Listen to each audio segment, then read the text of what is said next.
Hey guys, tonight we follow a strange, smooth wooden ball through a forest that doesn't exist on any map. You'll trail it through whispering trees, uncover ancient secrets, and probably get mildly cursed. But it'll be fine. Maybe. Picture this. The air is thick with mist, the kind that clings to your skin and swallows sound. The forest stretches out like a sleeping creature, branches twisted and old, the kind of old that makes your bones ache just by looking at them. And then you see it. There, near a gnarled stump, half buried in moss, a perfectly round wooden ball. No bark, no seams, not even a scratch. Like someone polished it lovingly just minutes ago. So, before you get comfortable, take a moment to like the video and subscribe. But only if you genuinely enjoy what I do here. And hey, tell me where you're listening from and what time it is. I'm always curious to know who's traveling with me. Now dim the lights, maybe turn on a fan for that soft background hum, and let's ease into tonight's journey together. You squat down, brush some leaves aside, and lift the ball. It's surprisingly heavy, warm even. It hums faintly in your hand, not like a machine, more like the purr of a sleeping animal. Naturally, you do what any totally rational, not at all reckless person would do. You start walking. You don't know why or where to, but the ball feels persuasive, like it's tugging at your wrist ever so gently. The forest closes around you fast. It's one of those places where GPS dies immediately, and birds don't bother singing. You feel watched, though nothing moves. You spot a few mushrooms that definitely weren't there before. And then the fog thickens. Not spooky movie fog. No, this fog tastes faintly of cedar and cinnamon. Cozy, unsettling. As you walk, the trees shift. Not in that you're lost way, but more like they're making space for you. You glance back. The ball's hum deepens, and when you try to toss it, just as a test of course, it rolls back to your feet. Cute, a little creepy. You keep going. Eventually, the ground flattens out into a shallow clearing. You didn't notice how uphill everything's been until now? And right in the center of this patch of land, surrounded by a ring of mushrooms, always a great sign, sits another wooden ball. Identical, unmoving, waiting. Here's where your normal instincts would say nope and turn you around. But let's be real. Curiosity always wins. You step into the ring. Nothing happens at first. Then both balls begin to glow softly, just enough to illuminate a third object halfway buried near a nearby tree. You dig it up with your fingers. It's a carved wooden ring. Not jewelry. Bigger. Maybe a piece of furniture? It's then that you hear it. The wind changes direction. There's a sound like someone sighing through reeds, and then a tree nearby, tall, thin, bark-like skin, starts humming. Not the ball this time. The tree. One long, vibrating note, like a cello string plucked far away. And in that sound, a feeling, recognition, like it knows you. Historically, many indigenous cultures saw forests not as places, but as beings, sentient ecosystems that remembered footsteps and whispered stories between branches. The Druids of ancient Celtic culture believed trees held ancestral wisdom, their rings like memory scrolls. And yet, even they probably wouldn't have trusted a sentient tree that sings to you. As the humming continues, a path opens behind the tree, not wide, just barely enough to squeeze through. Branches slide apart like curtains. You pocket the second ball and the ring and step forward. Every crunch of your boots seems impossibly loud now. You come upon an old fence, just 3 posts and some half-rotted rope. Behind it, a wooden sign, cracked and overgrown. Return what was borrowed. You have no idea what it means. Not yet. The path leads deeper. The trees here are odd. Grown in spirals, like they were twisted from sapling to trunk by unseen Sanhans. And in the bark, carvings, some ancient, faded, and others startlingly fresh. You see eyes, circles, a symbol that looks like a child's drawing of the sun, except with too many rays. Someone's been here. Maybe they still are. One particularly wide tree trunk has a deep notch in it. You run your hand along the inside. It's smooth, like something used to be nestled there. Maybe a ball?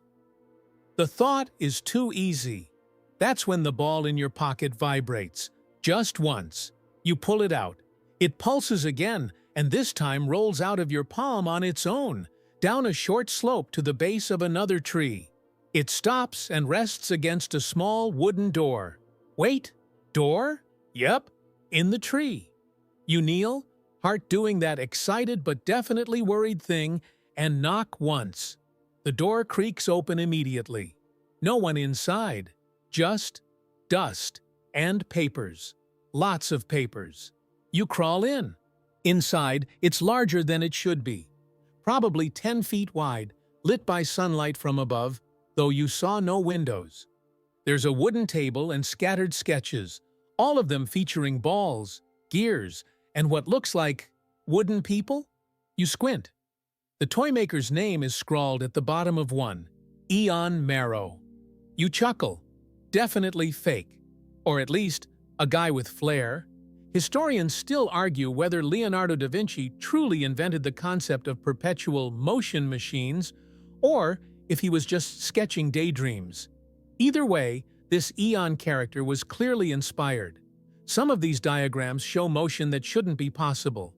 Tiny weights and pulleys hidden inside spheres, like someone wanted the ball to think. You flip over a page and freeze. It's a sketch of you, or someone who looks uncomfortably like you, holding a wooden ball. A breeze rustles through the treehouse, though you don't remember a window. The humming begins again. Lower now, almost sad. Outside, the fog returns. The humming doesn't stop. It slides through the gaps in the wooden walls, vibrating across the papers like invisible fingers brushing sheet music. The ball near your foot shudders softly, once like it's nodding. You stare at it, expecting it to do something dramatic. Glow, float, maybe sprout legs and run away. But instead, it just sits there, silent again. You step outside the treehouse, cradling the toy maker's sketches, your mind ping-ponging between disbelief and the kind of cautious awe usually reserved for ancient cathedrals and IKEA instructions that actually make sense. The fog is thinner now, but not gone. It swirls low like mist with stage fright. The wooden sign you passed earlier is visible again, just barely. Return what was borrowed. A crow lands nearby, stares at you for a beat too long, then takes off again with something shiny in its beak. You whisper a polite, "Nope," to no one in particular, and start walking. The ball follows. You don't even notice it at first, but after a dozen paces, the soft talk of wood against forest floor grows familiar. You pause. It pauses. You walk. It walks. Great! You have a sidekick now. As you move, the landscape starts to shift. Less wild, more arranged. Trees grow in near-perfect circles. The moss on the ground follows strange, swirling patterns, and when you glance up, you spot more carved notches in the bark. Rings. Dozens of concentric rings carved around the trunks like exaggerated growth lines. One tree even has Roman numerals etched into it. IV, A, Ek. Okay, either you're hallucinating or someone really leaned into this wooden aesthetic centuries ago. Fun fact, dendrochronology, the study of tree rings, is used to track environmental patterns going back thousands of years. Each ring holds data: drought, fire, flooding.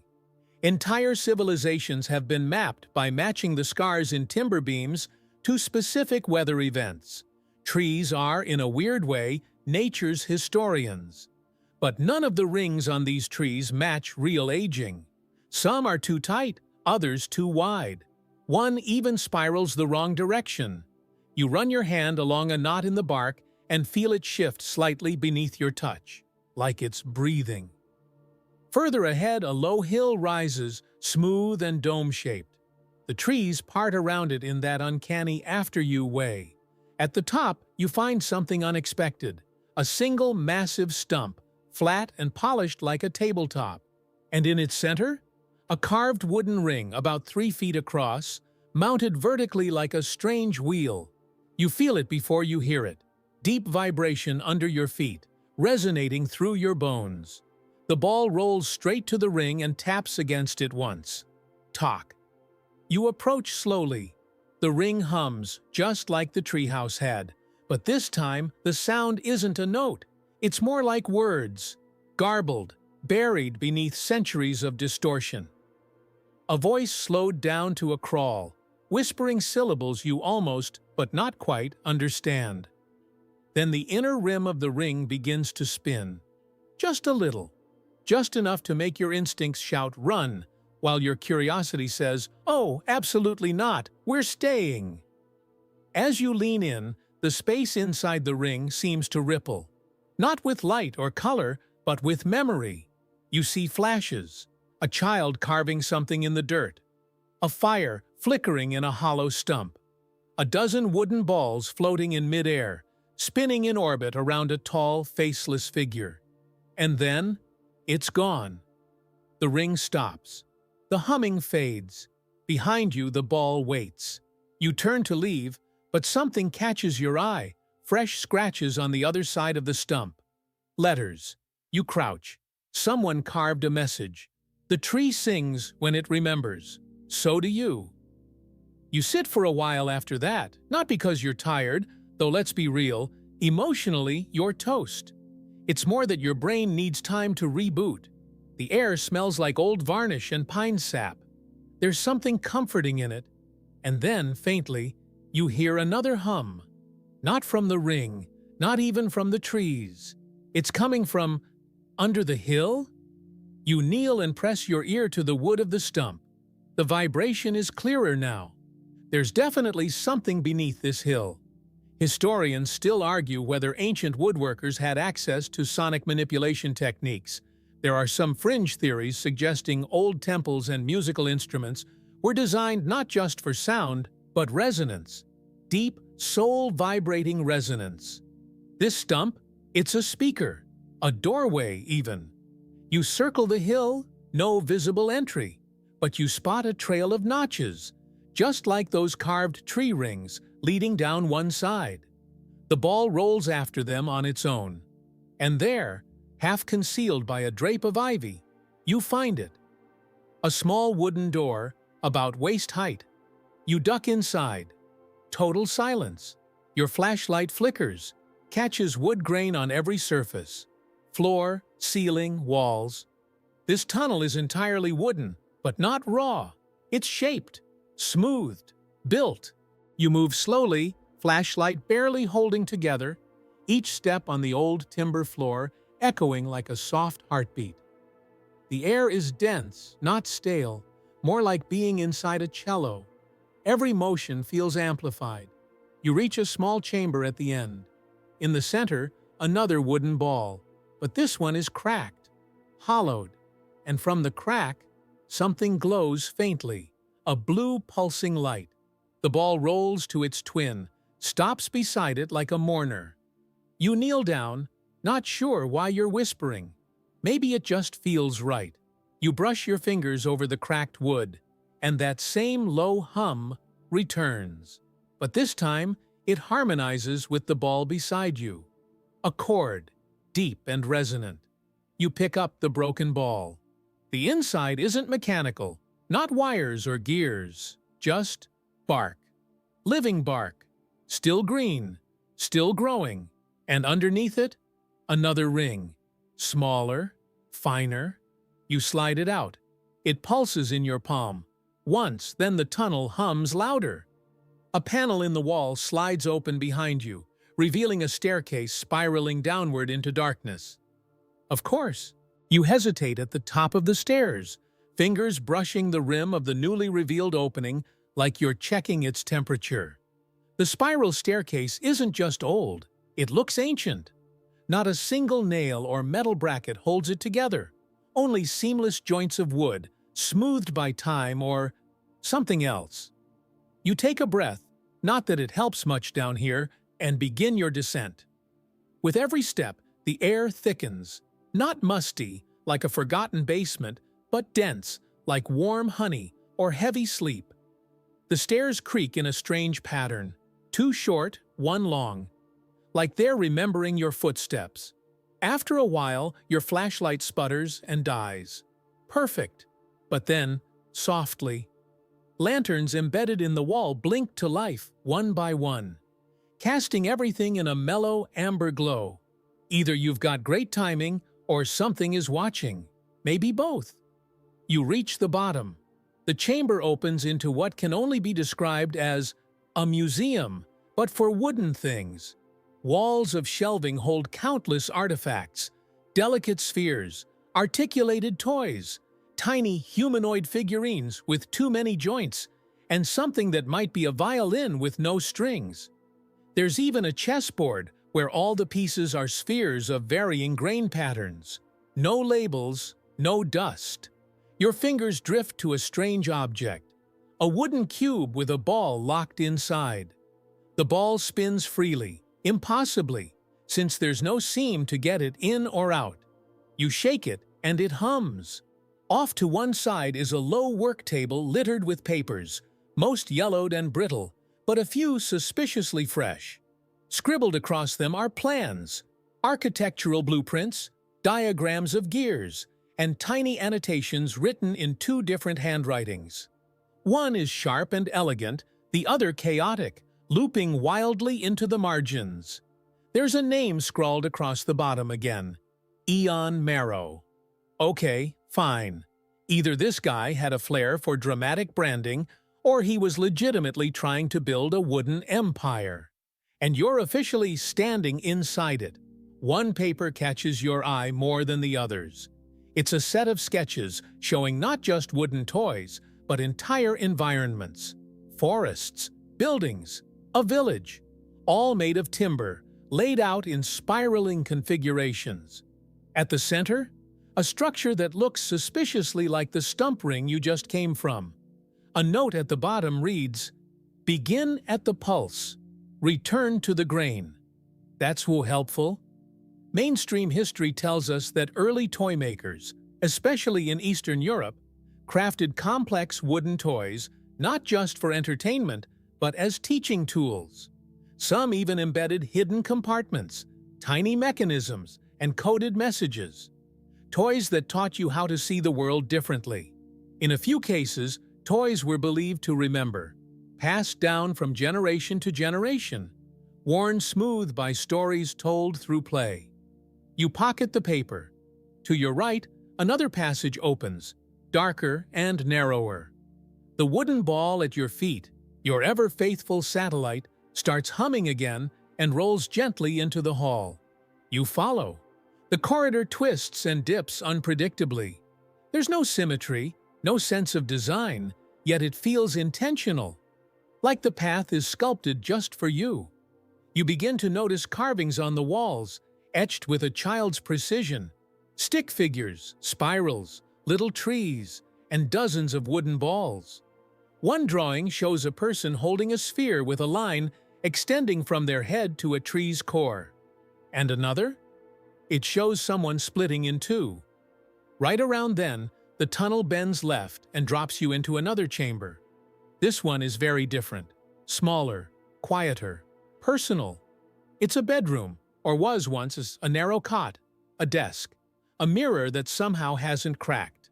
On the wall, pinned with wooden tacks, are dozens of tiny sketches. Some are faded photographs. You blink. One photo shows a child standing with what looks like Ian Marrow himself. Carved smile, big hands, suspenders. Another shows what appears to be a carved ball cradled in a wooden cradle, surrounded by people in masks made of bark. You pause. A chill dances up your spine. The bed still has an impression in the pillow. Not dusty, not old. You open the desk drawer. Inside, something unexpected. Teeth. Dozens of them. Not human, Not quite animal either. All carved from wood, all polished, some with tiny etchings of letters and numbers. You pick one up. It's marked R4. Dental trivia for your dreams. In the 18th century, wooden dentures were a real thing, though exaggerated in popular myth. George Washington's teeth, for example, weren't wood, but a hodgepodge of ivory, animal bone, and human teeth. But these teeth were built for something, or someone else entirely. You set it down just as you hear a ticking, steady, rhythmic, like a grandfather clock whispering from behind the walls. You look up. A panel in the ceiling slides open slowly, revealing a vertical shaft lined with gears, all carved from wood, clicking together in impossible synchronicity. They move without power, grinding like a heartbeat. You barely notice the ball rolling away again toward another corner of the room. It taps once and a hidden drawer pops open. Inside, a journal, bound in leather, but with wooden inlays on the cover. It's warm, like someone just put it down. You open it. The handwriting is sharp, precise, unmistakably Ian Marrow's. The first few pages are simple observations. Ball 3.2 no longer responds to moonlight. Child 7 has begun to echo speech. Monitor changes. The hum deepens near iron. Avoid iron. And then, on a page by itself, the wood remembers what flesh forgets. You close the book. Your hands are shaking now, just a little. You turn back toward the hallway and pause. There, standing just outside the room, barely visible in the lantern light, is a figure. Not a person. A mannequin. Humanoid. Carved from wood. About 6 feet tall, with jointed limbs and no face. Just a smooth, blank head. It's not moving, but you know it wasn't there before. You blink. It's closer. No sound, no movement. Just there. You back away slowly. The ball rolls into your hand as if in comfort. You clutch it tight. The mannequin doesn't follow, but somehow you feel like it sees you, like it's waiting. You turn and step into the hallway again, your breath echoing in time with the soft, wooden ticking still pulsing from above. You don't run. Running feels wrong, like it would wake something that hasn't fully noticed you yet. So you walk, deliberately, casually, like you're just a sleepy little tourist in a bizarre underground IKEA showroom with humanoid mannequins and whispering journals. Totally normal. Nothing to see here. The hallway stretches longer than you remember. You could have sworn the turn was just ahead, but now it curves again and again. Behind you? Silence. But it's not the comforting kind. It's the kind that hangs like breath on the back of your neck. Then, finally, a door, carved from a single slab of deep mahogany, veined with lighter streaks that almost seem to form letters. It hums, but not like the others. This one vibrates with a kind of tension, like a guitar string pulled too tight. Your hand hovers over the handle, which, of course, is another tiny ball. You turn it. The door creaks open to reveal a vast chamber. The ceiling disappears into darkness, and the walls are lined with enormous wooden panels, each etched with spirals, constellations, and oddly biological shapes, veins, roots, and branching neurons. At the center, a giant globe. Not Earth, not any planet you recognize. It's made entirely of interlocking wooden rings, each spinning independently, some vertical, some horizontal, forming a gyroscopic heart. And floating in the air around it? Balls. Dozens, maybe hundreds. Each one spinning, drifting, clicking softly as they shift position. Your own wooden ball hums louder in your palm. You hold it up instinctively, and one of the floating spheres responds, nudges closer, like it's found a friend. The globe pulses once, and suddenly the rings slow. They realign, and the entire mechanism begins to tilt. You feel it before you see it. Something inside the structure just locked into place. Then, From somewhere behind the massive installation, a quiet voice echoes, "You're late!" You freeze. Another figure steps out from the shadows. Human, or at least very convincingly so. Older, tall, draped in a patchwork coat stitched with bark and linen. His hair is wild, but his eyes are focused, clear, even kind. "I was wondering when you'd come down here," he says. "You've been carrying the resonance for some time."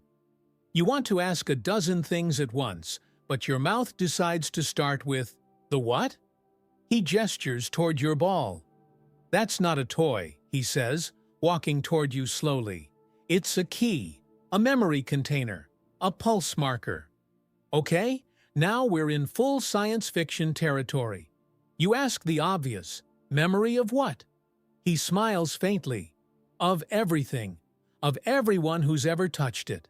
The wooden vessels absorb not just sound, but thought, emotion, even intention. They remember. That's why we protect them. You glance around at the hundreds of floating spheres. "So, what is this place?" He pauses. "The archive." You're about to ask what that means when he tilts his head, listening. "No time," he says suddenly. Something stirred. He walks to the globe and taps a series of symbols on one of the outer rings. A low groan vibrates through the chamber, and one of the walls slides open, revealing a map room, or, more accurately, a forest room. A massive floor-to-ceiling diorama of the surrounding landscape carved entirely from wood. Every hill, stream, tree, even tiny buildings, perfect replicas in miniature. The man traces a finger along the surface, landing on a section of forest that looks familiar. You lean closer. It's the stump ring, the hill, even the tree house. He points to a faint glowing dot near the center. "You see that?" "Yeah, that's you."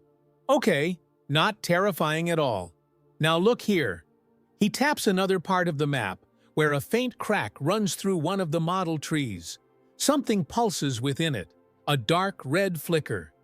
"That's them," he says. "Who?" He straightens up, his voice low now. "The splinters." You resist the urge to ask if he's joking. You can already tell he's not. He continues. "Some of the memory vessels fractured. Not all minds are safe to store. Some split under the weight of memory. And when they do, the echo inside doesn't fade. It hunts." Okay, now the mannequins make a lot more sense. "Historians still argue," he says, almost offhandedly, "whether these splinters are independent beings or just echoes, shadows of fractured minds. But either way, they aren't passive. And they know you're holding a key." "Awesome," you say, mostly to your shoes. He reaches into his coat and pulls out something that looks like a wristband. Wooden, of course, with small carved discs embedded along its length. "Put this on," he says. "It'll help attune the signal. Might confuse them long enough for you to finish the sequence." "What sequence?" "The one you've already started." "Great. Super clear. Totally helpful." You fasten the wristband. It clicks into place and hums faintly. The man, who still hasn't introduced himself by the way, points to another corridor that leads out of the map room. "There's one more chamber," he says. "The song vault. You'll know what to do when you hear it." You give him the look, the one that says, "I definitely will not know what to do." But he only smiles again, tired and knowing. The wood remembers, even when you don't, and it trusts you. You step toward the corridor. Your ball pulses one last time before floating out of your hand and joining the other spheres in orbit around the globe. You feel its absence like a missing heartbeat. And then you walk. The corridor is darker than before, narrower. The hum you've come to know so well is gone, replaced by something older, fainter. Music, soft notes, barely audible, not played by instruments, but sung by the walls themselves. The grain of the wood ripples with harmony, and as you walk, the song changes. It syncs with your footsteps. with your breathing. You reach the end. A door. You place your palm on the wooden surface and wait. It opens. The door swings inward without a sound, revealing a room unlike any you've seen so far. It isn't just built of wood, it is wood. Not pieces assembled together, but one singular, continuous structure, as if someone carved the entire space from the inside of an impossibly massive tree. The ceiling arches like the canopy of a redwood, ribbed with natural columns. The floor, smooth and warm, glows faintly beneath your feet. And in the center, a pool. Not water, not quite. It's like sap, but thinner, amber gold and shimmering with ripples that don't match your movements. It pulses in time with the music, which now echoes fully, layered and rich, filling every crevice. The song vault. Yeah, no doubt.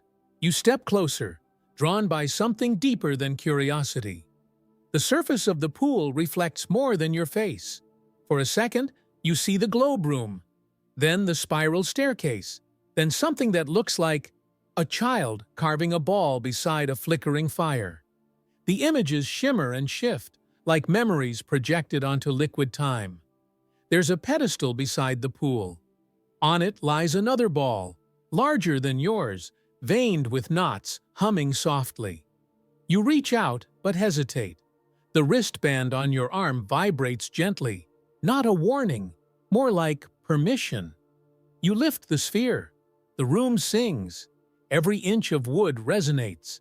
The song isn't in words, but you feel the meaning pressed into your skin, like rain through fabric.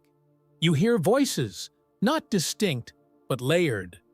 Laughing, whispering, even crying. Memories. One voice comes forward, clear, calm, familiar. Ian Marrow. If you're hearing this, the voice says, you've passed the early tests. You've shown alignment with the pulse. That means you're ready to unlock what we couldn't finish alone. You glance around, heart thudding, the music swelling with the rhythm of his words. This place is older than me, older than the town. The first carvers called it the heart grain. They believed every tree remembered its forest, and every forest remembered the ones who walked it. I found a way to listen, but I needed others to carry it forward. You grip the ball tighter. I made the first vessels as experiments, memory containers, but some memories fight back. The splinters weren't a mistake, they were warnings. Too much grief, rage, or fear can twist a vessel. Break it, and once it's broken, it remembers only the pain. A swirl of shadow crosses the sap pool. You flinch, but the vision passes. I tried to seal the worst away, Ian's voice continues, but they're patient.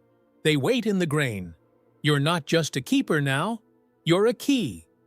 Mainstream historians often credit indigenous tribes and early settlers with the belief that trees held spiritual power. Some even believed that whispering to trees could pass secrets between generations. What they don't often mention is the flip side, that trees could listen, and maybe whisper back. And here you are holding the proof. The pool darkens, not black, not empty, just still. The voice continues, but it's quieter now. To lock the splinters, you must trace their echoes. Close the loops. The song will guide you, but only if you truly listen. Every memory wants to be remembered, even the broken ones. The song dims. You set the ball down gently. Across the pool, a new door appears, but this one doesn't open automatically. It has no handle, no lock, just a carved indentation, shaped precisely like your palm. Yeah, of course. You press your hand into the groove. For a heartbeat, nothing. Then the wood shifts, liquid and grain together, pulling you forward. Not into a hallway, into a forest. Yes, a literal forest. Damp, alive, dense with trees that creak and sway without wind. You're no longer underground. Or maybe you are, but this place has its own rules. You step into the woods. The ground is springy, carpeted with moss that cushions your steps. Lantern-like spores drift lazily through the air, glowing faintly. illuminating carvings on nearby trunks. You pass one, then another, each etched with a different face. A child, an old woman, a man missing half his jaw, all stylized, all wooden. You pause to touch one and the tree breathes.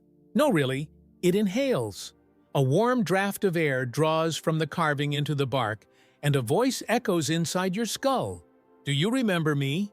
Nope. But you whisper, I'm trying. Somewhere behind you a low rustle. You turn, but nothing's there. Just the sway of trees and that soft, almost lazy humming that's become your companion. You walk on. Then movement. Ahead, another figure. Not the mannequin this time. A person. A boy. He's maybe 10 years old, sitting cross-legged in a clearing, whittling a small block of wood. You step closer. He doesn't look up, but his lips move. They come when I stop carving, he says. Who? He finally looks at you. His eyes are hollow, not metaphorically, literally.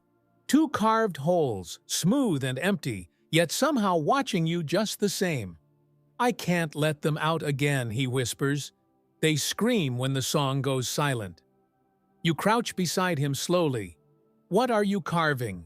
He holds it up. It's a ball, but this one is rough, asymmetrical, cracked. The wrong memory got in, he says. I tried to fix it. You gently take it from his hands. It pulses, not like the others. This one hurts. A cold spike runs down your spine. You clutch the wristband reflexively. The discs glow dimly, but the light flickers, struggling. The boy reaches out to touch your hand, his wooden fingers surprisingly warm. Will you carry it for me? It's not really a question. He's already letting go. The forest dims. Behind you, a faint tapping sound begins. Tap, tap, pause, tap. A familiar rhythm. Two short, one long. You stand and look around. The boy is gone, but you are not alone. Between the trees, just far enough to blend into shadow, are shapes. Tall, jointed, motionless, splinters, watching, waiting. You hold the cracked ball to your chest. It hums, and the forest begins to shift. The forest does not shift like trees swaying in wind. It rearranges. Whole trunks slide soundlessly aside. Moss lifts in delicate rolls, and even the sky above seems to rotate, like a diorama reconfiguring itself around you. You don't walk now. You're being carried in a slow, seamless glide that sends mild nausea spinning in your belly. You clutch the cracked ball tighter, like it might keep you tethered to something real. The figures in the shadows, the splinters, remain exactly where they were, yet somehow closer. Every time you blink, they're a little more defined, their edges sharper, their limbs straighter. The blank space where faces should be more attentive. This ball is wrong. It doesn't hum like the others. It aches, like a bruise held in your hand. Your wristband gives off a high, urgent whine. Then, mercifully, the forest parts into a clearing. In the center, a house. Tiny, crooked. The walls are made of wooden slats bound with vines, and the roof sags like it's tired of existing. Smoke curls lazily from a too small chimney, and the front porch has an old rocking chair creaking back and forth by itself. Somehow, you know you're meant to go inside. But this place, this is where things turn. You feel it in your ribs, like the pre-tremble before a landslide. You step forward. The air smells like burned cedar and wet soil. The cracked ball throbs in your palm, its energy tightening like a coiled spring. The moment your foot touches the porch, the rocking chair stops. You pause, and then knock. Nothing happens for 3 full breaths. Then the door creaks open with a sigh. Inside, the space is bigger than the house should allow. Vaulted ceilings, layered walkways, and shelves upon shelves of wooden items. Dolls, boxes, carved teeth, spindles, balls. Hundreds of balls. Some glow softly, some hum. Others sit inert, dusty, forgotten. One floats toward you, not fast, not threatening, just curious. You lift your cracked ball, and the floating one shudders, then splits clean down the middle with a sharp crack. That's not encouraging. From the upper level, a voice calls down, "Don't touch anything unless it touches you first." You tilt your head upward. There, descending a staircase that folds out from the wall like origami, is a woman in layered skirts stitched from bark fiber. Her eyes are covered by strips of birchwood, like a blindfold grown from the forest itself. "You're carrying grief," she says without preamble, "and it's not yours." You look at the ball. She nods slowly. That one's name was Lark. The cracked ball emits a soft buzz, like recognition. Lark carried memories that weren't meant for her, the woman says, stepping lightly onto the floor. Tried to fix them, carved them into others, but she didn't understand the resonance rules. Now, every vessel she touched fractures. You ask the only question that makes sense. Can it be fixed? She considers. Yes, but not here. Of course, because why would it ever be that easy? There's an old kiln at the edge of the southern route line, built when the archive was young. They used it to forge the first memory stones. If you return this grief to fire, it may release the fractured imprint. But I thought fire destroyed memory. She smiles faintly. Real fire, yes. This one remembers in reverse. Okay, that's weirdly comforting, and also completely impossible. She turns and gestures to a panel near the wall. It slides open to reveal a narrow chute filled with dry vines twisted like rope. Slide through. You'll drop into the kiln's glade. But be quick. Splinters can't touch flame, but they'll try to drown it first. You hesitate. You survived the vault, she says softly. That means you already know how to end this. Just not consciously. Great. You love a good subconscious forest rescue mission. You take one last glance around the house. A dozen of the carved balls vibrate slightly in response, like a chorus of bottled thoughts. Then you sit at the edge of the chute and let go. The slide is steep, fast. You shoot down through twisting channels of root and vine, the walls alive with pulsing grain that flashes scenes you can't fully process. Wars, weddings, bonfires, children crying over split dolls. Then, impact.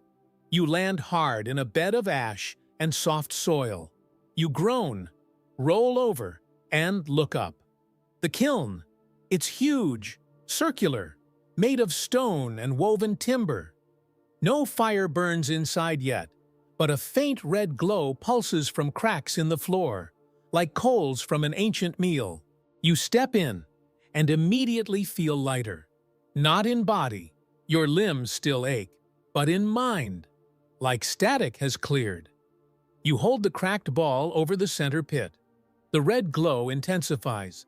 A heatless wind spirals upward, drawing the ball gently from your hand. It floats above the pit for a long moment, then slowly begins to disintegrate. Not burn, not shatter, just release. You see Lark. She's maybe 15. Freckles, wide eyes, alone in a wooden room, carving memory balls for people who've lost loved ones. You see her try to fix something, erase something.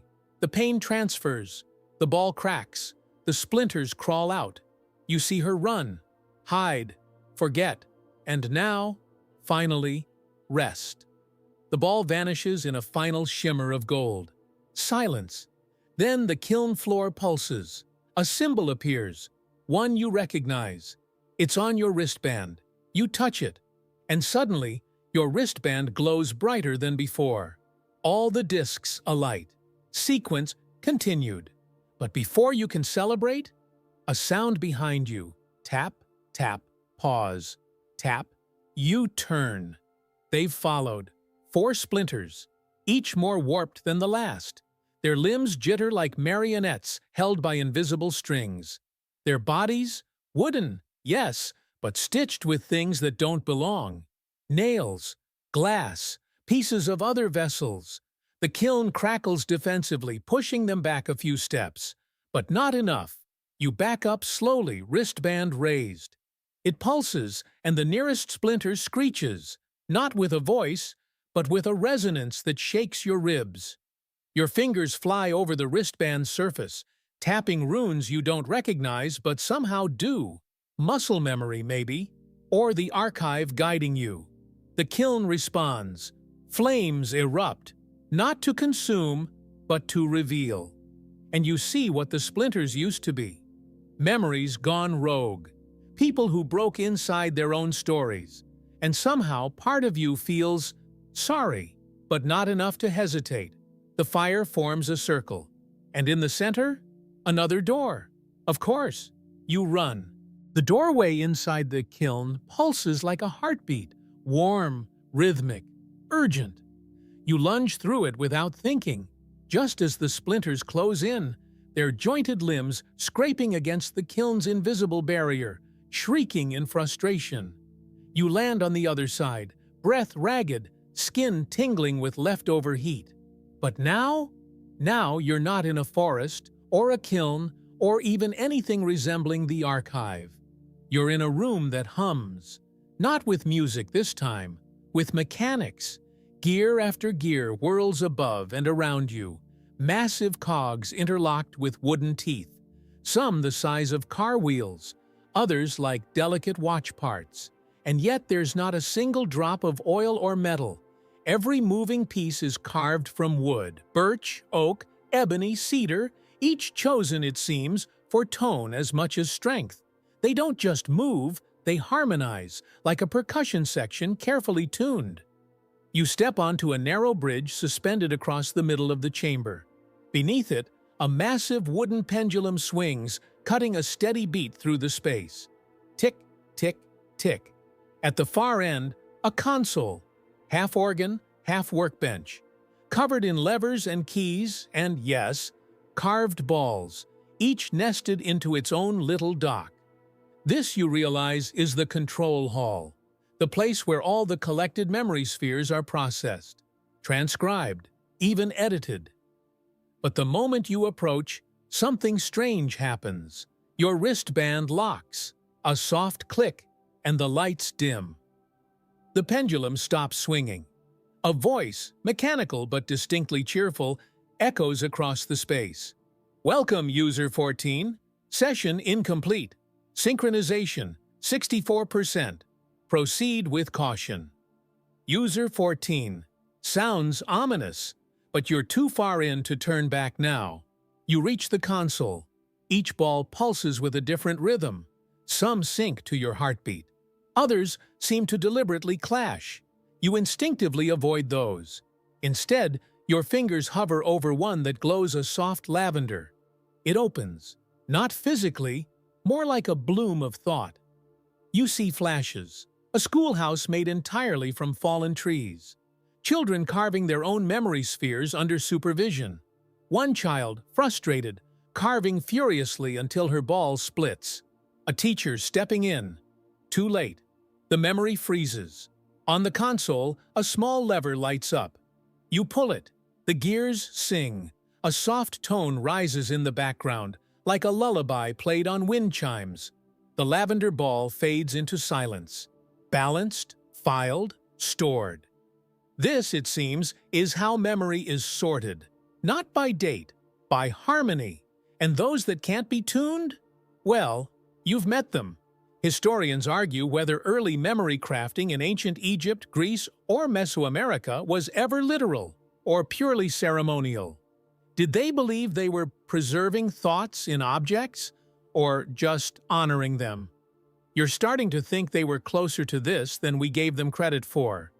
You scan the rest of the console. 12 more balls rest in their docks. You get the sense they're the 12 original splinters, each with a name, a signature, a trauma. They weren't corrupted by accident. They overloaded. You tap another. This one is crimson. Heavy. A vision flares. A craftsman alone in a chamber, carving a memory of his lost wife. He tries to insert not just her memories, but his version of her. The ball refuses, cracks, begins to echo only his grief. He refuses to destroy it, he locks it away. But it grows sentient, hungry. You slam the ball closed. Nope, not today. The control panel pulses red. Splinter alert, Red 9 active in southern route line. Evacuation initiated. You pause. Wait, southern route line? You've been there. The kiln was there. Which means you didn't destroy the splinter. You released it. The kiln didn't purge memory. It freed it. You look at your wristband, now glowing red. Override required, the mechanical voice says pleasantly. You glance down at the control console. One ball is pulsing more violently than the rest. Dark green, almost black at the core. It doesn't have a dock. It's sitting loose, an outlier. You touch it and fall. Not physically, mentally. You spiral through thousands of fragments. Memory slivers, none your own. You see through other eyes. A girl locked in a wooden chamber, scratching the same phrase over and over into the floor. Remember me, even if I splinter. A village forgetting an entire family after a mass carving accident. A boy whispering into a ball, "Take it from me. Take all of it." You wrench your hand away, gasping. The ball settles. You've just met the first splinter. Not the most dangerous, the original. And it recognized you. Somehow your presence is familiar to it. You stagger back. The pendulum creaks back into motion. Tick, tick. The console lights change, turning a soft blue. The voice returns. Synchronization, 72%. Memory alignment progressing. Pathway unlocked. Behind you, a segment of the gear wall peels open, revealing a winding ramp upward. The splinters below are waking. You don't know how, but you feel it. A vibration in your bones, a pulling behind your eyes.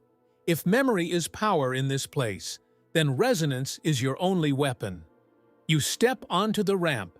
It rises in slow spirals, passing rows of suspended memory spheres like a gallery of souls. Some whisper as you pass. Others stay silent. One actually laughs, low and bitter. Quirky tidbit of the day.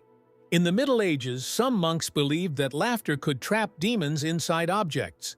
You're starting to think they were working with incomplete data.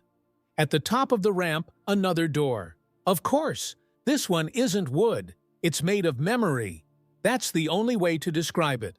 A shimmering plane of image and thought, flickering constantly, and at its center, you. Standing just as you are now, reaching forward. You take a breath, reach, and the door accepts your hand. You step through, and arrive somewhere no one has gone in decades. The archive's core. It's nothing like the other chambers. It is a void at first, dark, silent. Then a single note sounds, not sung, played. And in that instant, the darkness unfolds like a theater curtain. Light floods in, shapes resolve, and you realize this is where the first memory was carved. You stand still for the long moment, not out of fear, but reverence. The core doesn't feel like a room. It feels like a cathedral stitched from thought itself. Light beams down from no source you can see, illuminating a wide circular space with floorboards etched in spirals, glyphs, and long-forgotten languages. There are no walls, just a horizon that curves softly upward, as if you're inside a colossal wooden sphere turned inside out. At the center is a plinth. On it, a single ball, uncarved, pristine, smooth as moonlight on water. You step closer. The wristband on your arm pulses faintly. Blue, steady, not warning. More like a heartbeat sinking to another. The uncarved ball draws your gaze. It is humming, but not with sound, with potential. This is where it all started. The very first vessel. The one that wasn't created to remember, but to wait. Core ball active, your wristband whispers. in a tone that sounds like both a machine and someone you once knew. Awaiting imprint. You hesitate. There's a sense that once you act, something irreversible will happen. That maybe you're not just using the archive anymore, you're becoming part of it. But then you notice the symbols on the floor shifting subtly with each breath you take. They're adjusting to you, calibrating, reading your memory signature. This place doesn't want to trap you, it wants to mirror you. A curious scholarly debate comes to mind. Some argue that ancient oral traditions, like those from Aboriginal Australians or West African griots, preserved more accurate historical data than early written texts because they were performed, not recorded. Memory wasn't static, it was a living thing, shaped by its speaker, its time, its need. This ball, it's not meant to store truth, it's meant to grow it. A screen of faint wood smoke forms around the plinth, and in it, images begin to flicker. You, walking the archive, finding the cracked ball, descending through forests, houses, kilns, and gears, being chosen, but then, new images, not your memories, not yet. A great hall burning, figures in wooden masks hurling memory balls into the fire. A council arguing over whether splinters should be destroyed or studied. A child, again, that same girl, scratching her final words into wood. And over it all, the faint sound of laughter. Wooden, hollow, wrong. You step back. The images vanish. The core, it seems, is offering a choice. Imprint your story into this blank vessel, or leave it untouched and keep moving forward as a fragment, never a whole. You reach out, but before your fingers touch the smooth surface, the world shudders, literally. The floor ripples like a drop of ink hitting paper. The light dims, and above, no, through the light, you see it. A splinter, no longer hiding in shadows, no longer confined by rules or rituals or containment fields. This one is tall, skeletal, and wearing something that looks like your face, except warped, smiling too wide, cheeks carved too sharply, like someone remembered you but got the details wrong. Your wristband screams in protest. Memory breach, identity distortion detected. The splinter flickers, steps closer. You scramble back, but your wristband pulses and something instinctive takes over. You press your palm to the core ball. The moment skin meets surface, it blooms. Light explodes outward in perfect silence. The splinter hisses, staggers, and then the core starts to sing. Not music as you know it, deeper, lower, like wails under a glacier or old oak trees groaning in wind. The sound resonates from the core ball, through your bones, through the archive itself. It's a lullaby of memory, and you're suddenly standing in every version of yourself. You as a child, carving your first toy. You forgetting your grandfather's face. You recording voice notes you never played back. You promising to remember and failing. All of it comes rushing in. The splinter howls, not in pain, in recognition, because it's you too, or was, a fractured imprint of you from another memory attempt gone wrong. Left behind in a corrupted ball, a version of you that never woke up properly. You stare it down. I see you, you whisper, and in that moment, something breaks, not in fear, but in connection. The splinter's body splits at the seams, like puppet strings being cut. It collapses soundlessly into a pile of dust and threads and memory shards. Gone. The core dims again and the ball in front of you has changed. Your face now etched across its surface, clear and calm. Around it, carvings of the 12 balls you encountered. Not broken, not angry, whole. The archive just needed a witness. Your wristband lets out a long, satisfied chirp. Synchronization, 98%. Final sequence unlocked. But it doesn't open a door. Instead, the plinth lowers into the floor, revealing a spiral staircase made of interlocking memory shards. Each step is engraved with a phrase from someone else's life. You recognize a few. "Tell my brother I forgave him." "The sea was colder than I expected." "We danced until the trees caught fire." They're beautiful, poetic, sad, honest. You descend slowly, each step humming underfoot, guiding you downward. Not deeper into danger, but into clarity. At the bottom, a hallway. Not dark, not foreboding, just quiet. You walk forward, and for the first time in what feels like days, there's no sense of urgency, no chase, no panic. Just you, your memories, and what comes next. The hallway stretches on like a whisper, tapering toward a soft, pulsing glow. Your footsteps make no sound on the wooden floor, though you feel each board shift slightly beneath your weight, as if acknowledging your presence. You glance to either side, walls that breathe, almost imperceptibly. This isn't construction. It's alive, memory-rooted, dream-built. You reach a circular doorway with no handle, no lock, just a polished surface in the center, engraved with an unmistakable shape. The ball, again, but this time it's open. Halved like a geode, revealing spiraling carvings inside. Text so tiny it seems meant only for thought, not eyes. You press your hand to the door. It vanishes. No shimmer, no fanfare, just gone. And you step into the next chamber, the place where memory becomes architecture. The walls are made entirely of layered carvings. At first, they resemble stylized patterns, vines, waves, stars. But then, as your eyes adjust, you realize each mark is a sentence, a memory, carved by someone like you. Thousands, maybe millions, a woman's shaky script. I sang to the baby until the storm passed. A child's stubby letters. I forgot my dad's face. Sorry. A soldier's scorched words. We didn't want to, but we had to. These are not random. They've been organized.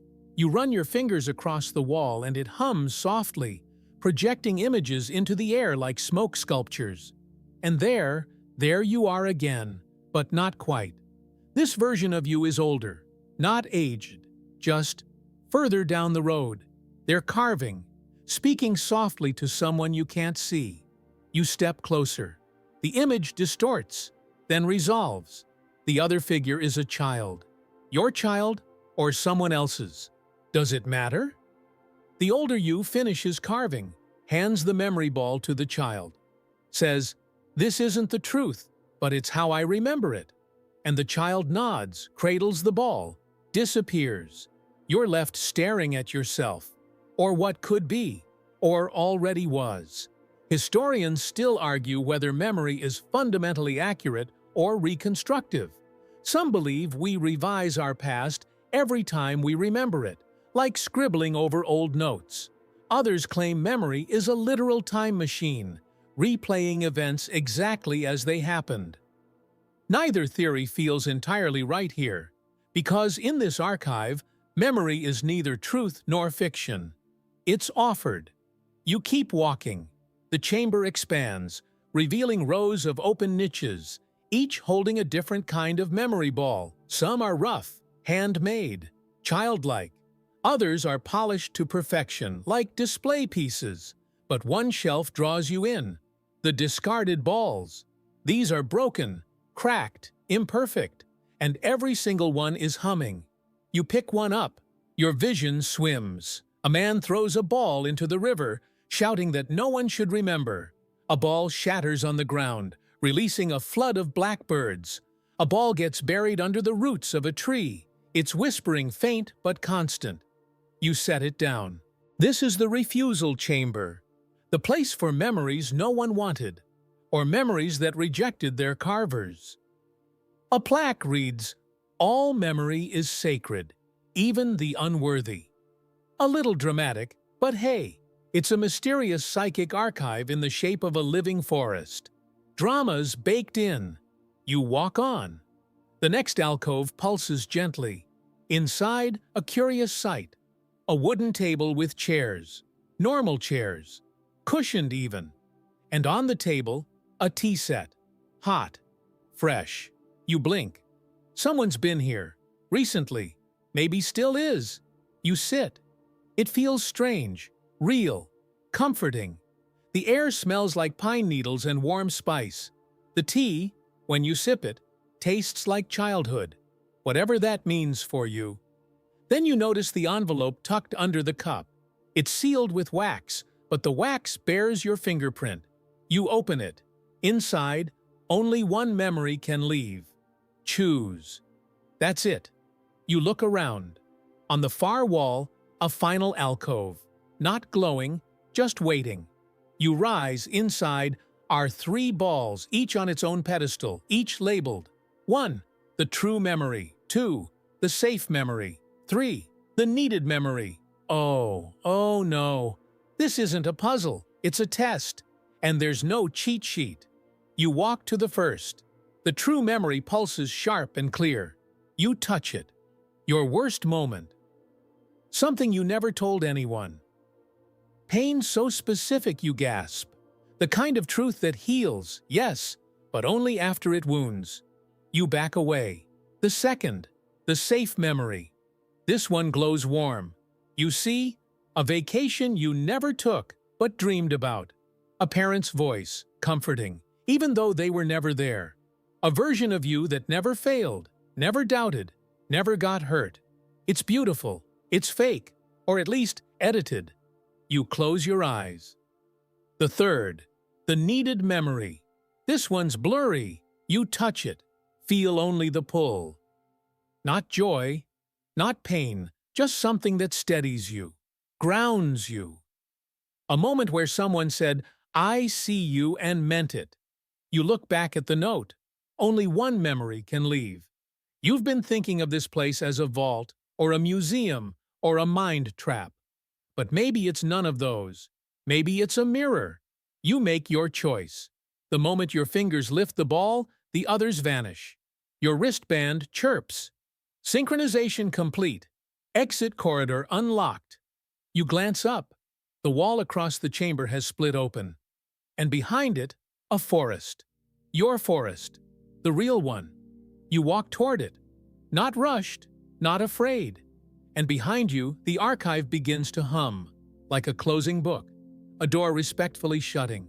You step out beneath the forest canopy, blinking into the golden light of late afternoon. Birds call lazily overhead, and a breeze, honest, unscripted, plays across your skin. This is no illusion, no memory. The air tastes real, damp bark, warm soil, a faint whiff of cedar and sweat. You are back, but the archive didn't just release you, it returned you with something more. You clutch the memory ball, still warm in your palm. It's not glowing now, just resting.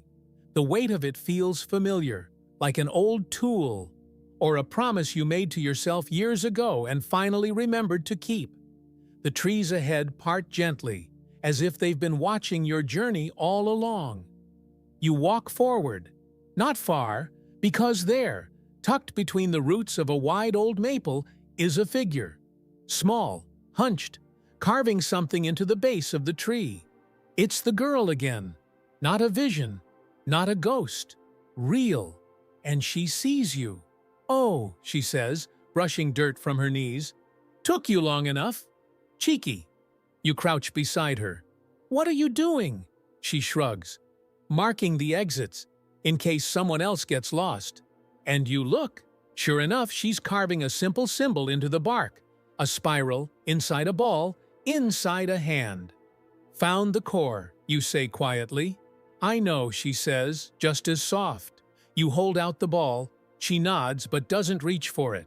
"It's yours," she says. "Always was." There's a long pause. No wind now, just bird calls and the creak of trees leaning into age. Then she says, "You saw the splinter?" You nod. "Did it look like you?" You nod again. "Did you talk to it?" You pause. "Sort of." She considers this. Most don't. They run, or they fight. You don't reply. Historians still argue, she murmurs, whether the splinters are failed memories or just the ones we're afraid to keep. She digs a toe into the moss, but I think they're just lonely, like splinters of wood. Doesn't hurt until you press. You smile faintly. She straightens up and starts walking, and you follow. The path is worn, almost invisibly so, not a trail exactly, more a rhythm in the landscape. She stops beside a tree stump with rings like fingerprints. This is where I woke up. First time. You glance around. How long have you been here? She shrugs. Time's weird when you're mostly made of memory. You sit on the stump. It fits you, oddly enough, like someone carved it to your shape.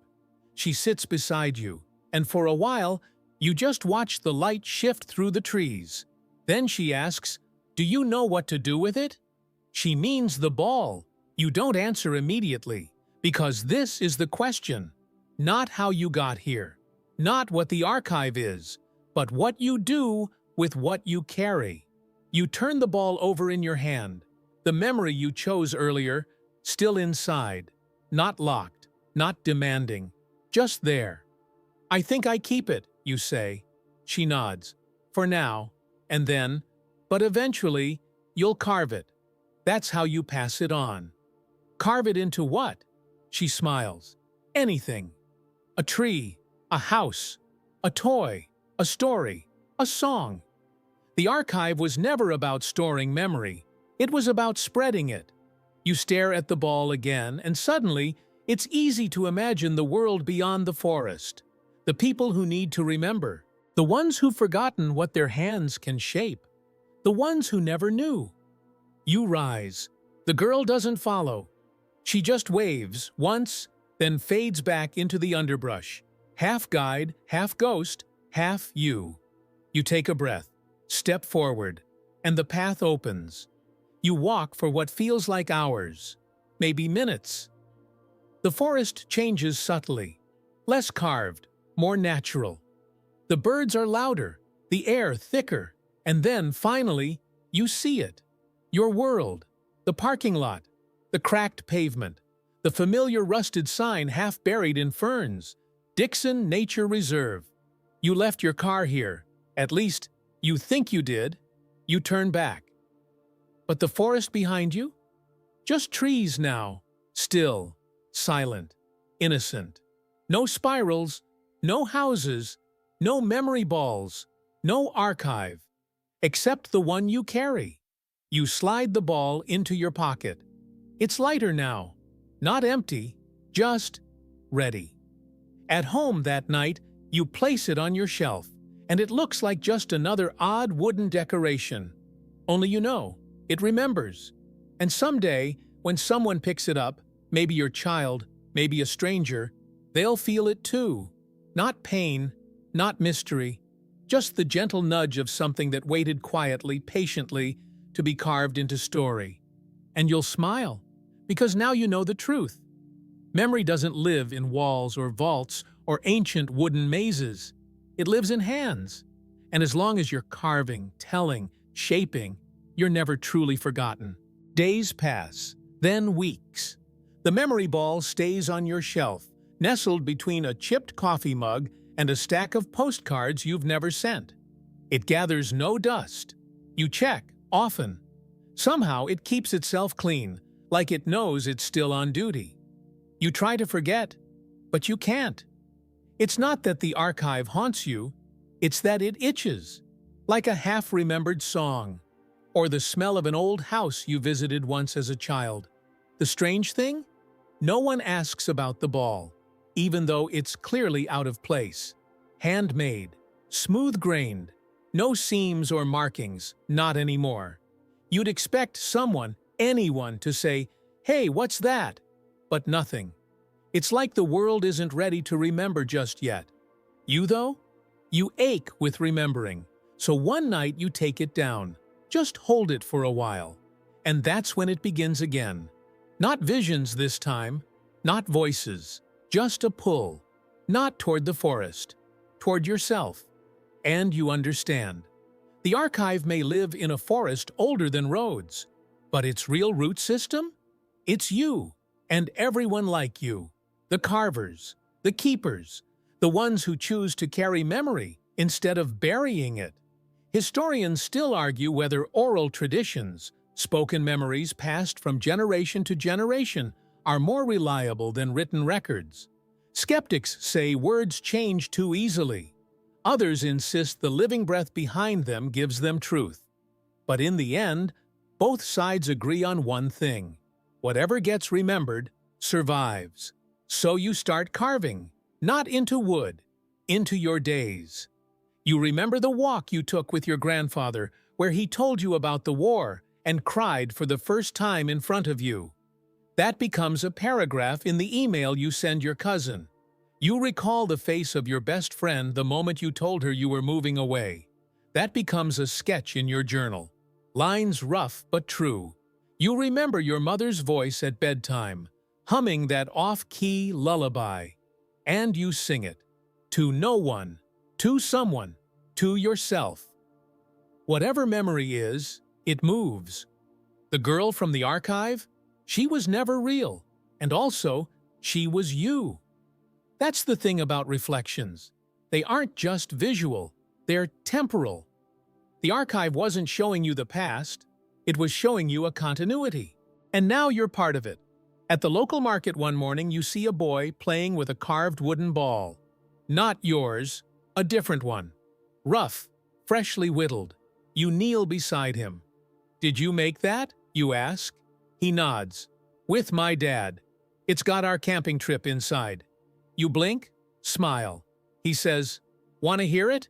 And he taps the ball once.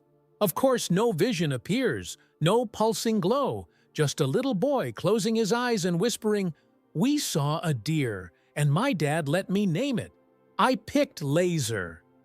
You laugh, he laughs, and the memory travels. It's so small, but it matters.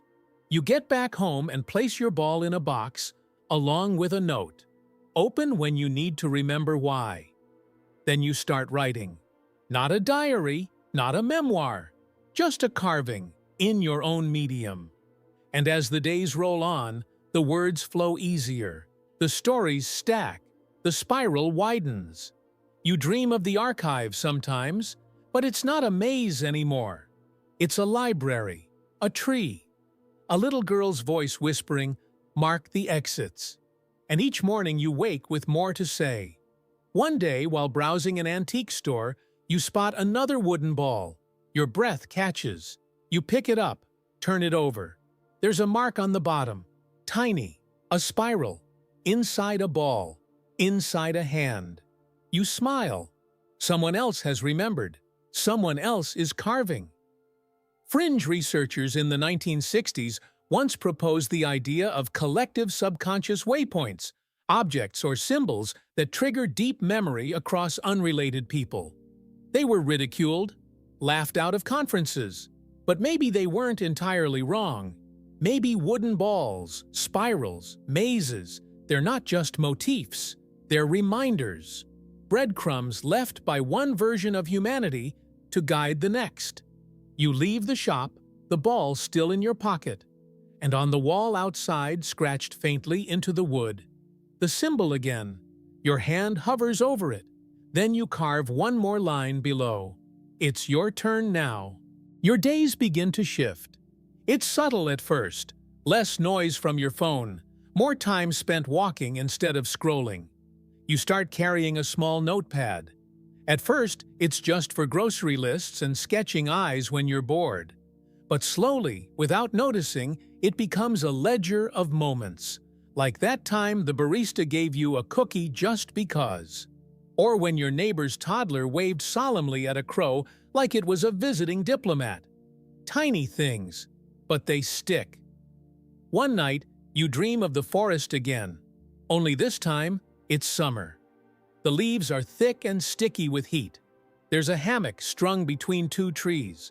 A record player sits absurdly in the clearing, playing a scratchy version of Louis Armstrong's La Vie en Rose. You sit beside it, and the little girl is there again, older now, taller. She's carving something with a small knife, the blade catching sun with every flick. "What are you making?" you ask. "A key," she says. "But it only works once." She hands it to you. It's not a real key, just a shape, a suggestion. But when you hold it, you feel something shift inside you. The dream ends. You wake up with the shape burned into your thoughts. And so you do what you always do now. You carve it. Not with tools, with action. You book a flight to the city your grandmother was born in. She passed before you could ask her about it, but you remember stories. Something about a flower cart, a red scarf, a rainstorm that left all the pigeons looking embarrassed. You wander the streets, looking for echoes, and then, near a fountain with mossy cherubs, you see a woman selling wooden toys. Not for tourists. These are real. You can feel it. You pick up a small spinning top, and there it is again, the spiral, inside a ball, inside a hand. You ask gently, "Where did you learn that symbol?" She shrugs. "My grandmother carved it into everything. Said it was good luck. Said it kept memories from leaking out." You buy the top, hold it, spin it once, and it dances. Historians still debate whether memory is more accurate when tied to physical objects. Some claim sensory anchors distort events, that our brains fill in gaps with fiction. Others say the opposite, that a single smell or sound can restore entire worlds we thought were lost. You believe the second group, because this spinning top smells like cedar, and suddenly you remember your childhood home, the stairs that creaked in descending order, the one-eyed cat that only liked your dad, and the way you used to pretend the laundry chute was a wormhole. You laugh, out loud, in public, and you don't care. You return home, spinning top in one pocket, memory ball in the other, and you start hosting what you call memory nights. Friends come over, no phones allowed. Everyone brings one object with a story attached. You go first. You show them the ball. You tell them the story. Not the whole archive, just the part that feels true. The little girl, the carvings, the walk. Someone asks, "Wait, is this fiction or real?" And you just smile. Does it matter? They go next. A cracked Polaroid, a matchbook from a bar that doesn't exist anymore. A jacket that once belonged to a lover no one talks about. The stories flow, and the room fills with memory. It's a kind of magic. Or maybe just honesty. You go to sleep that night more full than you've felt in years. And in your dream, you return to the archive. Only this time, you're the guide. You watch someone new, wander in, blinking, unsure. You smile and say, "Took you long enough." The dream dissolves, but the warmth stays. You write more, draw more, live louder, but also slower. Your phone buzzes less, you answer less, you miss nothing, because now you understand. Memory isn't a trap, it's a gift, one we've been taught to fear because it makes us feel too much. But feeling is carving, and carving is keeping, and keeping is the only way anything survives. One day, at a thrift store, you see someone holding a small wooden box with a spiral burned into the lid. Your heart skips. You approach them casually. Say, "That's a neat symbol." They look at it, smile. "My kid made it. Said it holds a story I'm not ready to hear yet." You nod, walk away, and behind you hear the whisper, "It's your turn now." The ball begins to change. Not physically, at least not in ways anyone else would notice, but you feel it, like it's softening. Not the wood itself, the barrier. You start hearing whispers when your hand passes near it, just edge of hearing things. Not voices, exactly. More like echoes, faint laughter, snippets of lullabies. Once, unmistakably, the ka-thunk of a book being closed gently. And you realize the memory you sealed inside that day in the core, it's not trapped, it's growing. Because memory doesn't freeze, it ripens. You've added to it, layered it with meaning, fed it with attention, carved it into your habits. You've made it a living thing. And now it wants out. Not to escape, to teach. You wake one morning with a clear idea. It's time to pass it on, but not to just anyone, to someone ready. So you look, your niece maybe, the way she always watches birds like they're old friends. Or your coworker, the one who doodles spirals in her meeting notes. Or the old man you pass on your morning walk, who carries the same metal lunchbox every day like it's a relic. You try with the niece. She's too young. The coworker? She laughs kindly and says she's more into crystals. The old man? You sit beside him on the park bench and say, "That box, it looks like it remembers things." And he pauses, then says, "So do I." You talk for 2 hours. Turns out the lunchbox held his daughter's sandwiches on field trips. She died young. He still packs it, still walks past the places she used to love. "You ever think memory's a punishment?" he asks. You shake your head. "No, I think forgetting is." He smiles. And when you offer him the ball, he doesn't even ask what it is. Just says, "I'll take care of it." And he does. But here's the twist. He gives it back. A week later, same bench, same time. He places it in your palm. "It's not mine," he says, "but I added something. Hope that's okay." You nod. Of course it's okay. You hold it that night, and for the first time, you see, not a vision, not quite, just an overlay. The girl again, now older, carving a name you recognize, yours. It's not your memory anymore, it's hers, or his, or ours. And this, you realize, is what the archive always meant. Not to keep memory safe, but to share it dangerously. Because when memory travels, it changes. And when it changes, it grows. Fringe scholars in the 1940s wrote about emotive contagion, the theory that emotional experiences, once encoded into an object, can be transmitted like a scent or a hum. Most of academia dismissed it as poetic nonsense. But you're not so sure, because the ball doesn't just carry stories. It invites them. Soon, others come. Not many, but some. People who've heard about your memory nights. People who hold their own carved things. A driftwood spoon, a locket, a stone smoothed by too much holding. They don't ask questions. They just listen. And then they start carving, too. One begins a mural. Another writes songs. One creates a podcast that features people whispering their memories into jars, then sealing them. It sounds absurd. It also goes viral. The spiral shows up in graffiti, in sand drawings, even on a billboard once for 3 days before it gets painted over. You didn't start a movement. You remembered one. And now? Now it remembers you back. You return to the forest one last time. Not because you must, but because you're curious. The trail is harder to find, but your feet remember.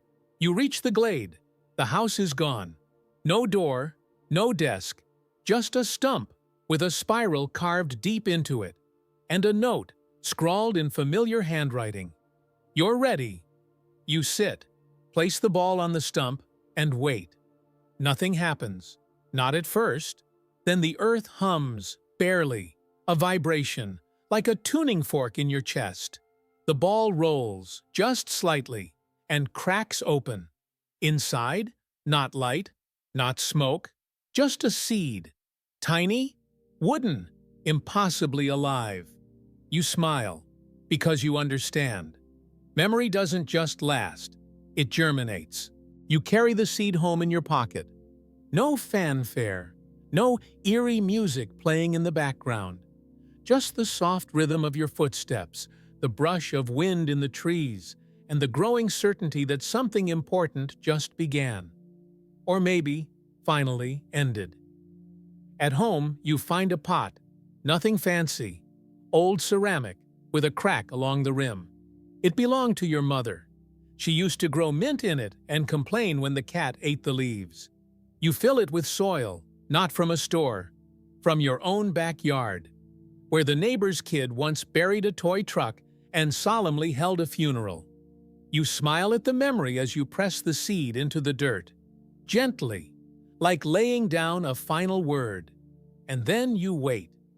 Nothing happens, of course, not visibly, but over the next few days, you feel something. The light in your home softens. The air smells warmer. People linger longer in your hallway, looking at the drawings on the wall. Strangers comment on how peaceful your space feels. Something is growing. You wake up one morning to find a single shoot pushing through the soil. It's wooden, not bark, not twigs, not leaves, just polished, smooth grain, spiraling upward, impossibly alive. You touch it, and you remember everything. Not in a flash, not in a blaze of blinding memory montage. Just gently. A smell here, a voice there. A joke someone told once that made you laugh so hard you snorted lemonade through your nose. You start writing it all down, not to preserve, to share. You send it to a friend. They call you crying. I forgot about the day we got lost in the corn maze. You made me pretend to be a scarecrow so we could scare the other kids. I haven't laughed like that in years. And that's when you know. The archive has outgrown the forest. It's moved into the world, because that's how real archives work. They're not stone rooms with guards and torches and dramatic doors. They're us, living, messy, contradicting. Scholars still argue whether collective memory, stories held across generations, can survive the noise of the digital age. Some fear that we've become so flooded with information that we forget what matters. But others believe the opposite, that in the flood, the sharpest memories rise. You fall into the second group again, because the spiral keeps spreading. You see it in graffiti under the bridge downtown, on the tattoo of a barista who always smiles too wide. In the center of a labyrinth, someone builds in the park, lined with little notes that read, "Write a memory, leave it behind." You walk the labyrinth. In the middle, you find a girl, no older than 10, sitting cross-legged, carving a ball from soft pine. "Who taught you?" you ask. She shrugs. "It just made sense." You kneel. Say, "Want to know a secret?" She nods. You whisper, "It does make sense. More than most things." She smiles, hands you her half-finished carving. You run your thumb along the spiral. The ball shivers in your hand. She says, "It's your turn now." You pause, laugh softly. "No," you say, "it's yours." You walk away, and behind you, the labyrinth hums. You return home and check the pot. The shoot has split. 2 branches now, still wooden, still growing, like it knows what it's becoming. One day it'll be a tree, you think, but not for shade, for shelter. A place people gather when they need to remember who they are, and what they love, and what they've lost, and what they're still here to do. You run your hand along the grain, and say it out loud this time. Mark the exits. Because knowing where you came in, that's how you know how to get out, and also how to return.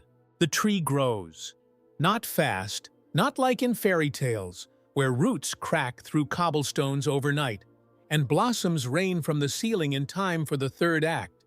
This one takes its time, measured, deliberate, almost patient. Like it knows that growing isn't just stretching upward. It's listening to the ground beneath, tuning itself to the stories buried there, old ones, half-remembered, the kind people whisper without realizing. You water it, sometimes, but mostly you talk to it. Not about anything profound, just your day, how your shoelace snapped, how you saw a crow hop down the sidewalk like it was late for a job interview, how someone left a note at the coffee shop. If you're reading this, you're my favorite kind of weirdo. The tree doesn't answer, but it responds. Its grain shifts slightly after thunderstorms, like it absorbed the sky's tension. Its leaves, yes, it has leaves now somehow, curl a bit tighter when you're sad. loosen when you laugh. One day, you notice something new at the base. A small wooden ball. Not yours. New. You pick it up, and in your palm, it feels familiar. Not because you've seen it before, but because you've felt it before.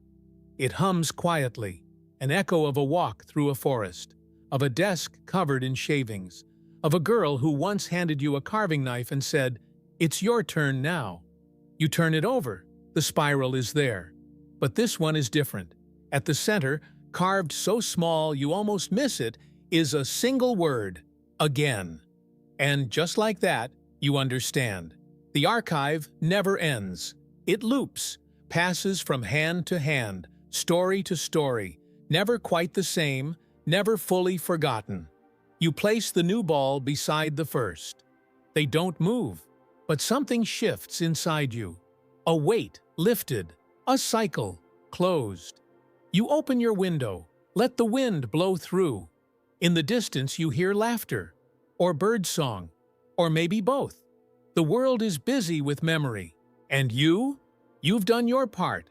Not perfectly, not completely, but well enough that someone else can take it from here.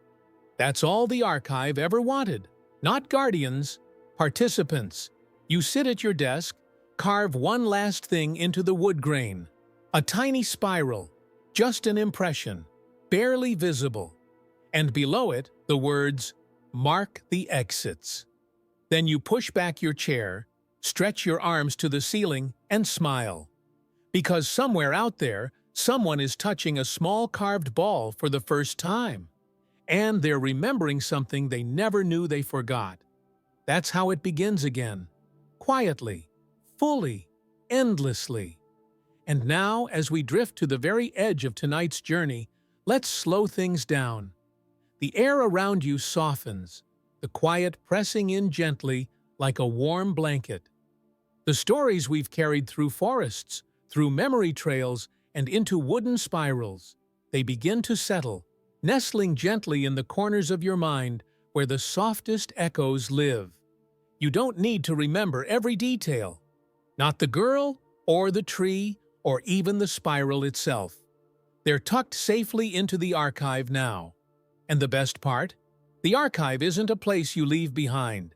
It's something you carry with you, like a low hum beneath the surface of everything else. So just breathe. Let your thoughts ripple once, twice, then still. Let the weight of the day dissolve into the gentle suggestion of carved wood, cool against your palm, whispering of stories yet to be told. The spiral turns, the world continues, and you are still here, quiet, whole, enough. Wherever you are right now, bed, sofa, curled into the glow of your nightlight, know this: memory doesn't fade when it's shared. It deepens, and someone, somewhere, is glad you held on to that small, strange thing only you could keep. So sleep now. Let the archive hum. Let your dreams unfold in slow spirals, turning gently through the dark. You've done beautifully. Good night.